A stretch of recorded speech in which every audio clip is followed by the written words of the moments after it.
Hello সবাইকে, আশা করি সবাই ভালো আছেন। আজকে একটি ভিডিও নিয়ে আসলাম, সেটি হচ্ছে আমরা যদি একটু সচেতন না হই তাহলে ইঁদুর আমাদের মানে ফ্রিজের কত ধরনের ক্ষতি করতে পারে। যেমন এই ফ্রিজটা একটু দেখাচ্ছি, এই ফ্রিজটার অবস্থা খুবই বাজে।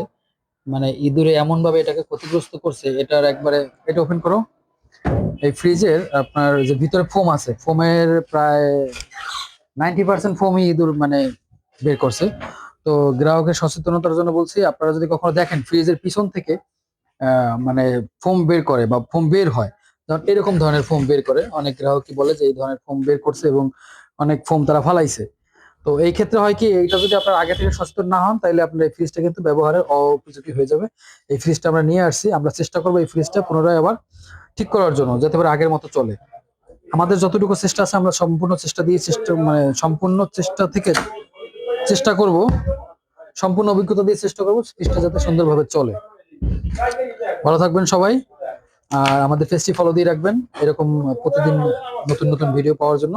আপনাদের সচেতন থাকার জন্য আবার বলছি, সবসময় খেয়াল রাখবেন ফ্রিজ যেন ইঁদুরে না কাটে। হ্যাঁ, ইঁদুরে কাটলে এই ফ্রিজগুলো হয় না। কেন হয় না, সেটা হচ্ছে এই যে ভিতরে যে ফোম গুলো খেয়ে ফেলছে ইঁদুরে। তো এই ব্যাপারটা হচ্ছে এরকম যে কোম্পানি যেরকম ফোমিং করে, আমরা ফোমিং করলে এরকম হয় না কখনোই। হ্যাঁ, ওকে, ভালো থাকবেন, আল্লাহ হাফিজ।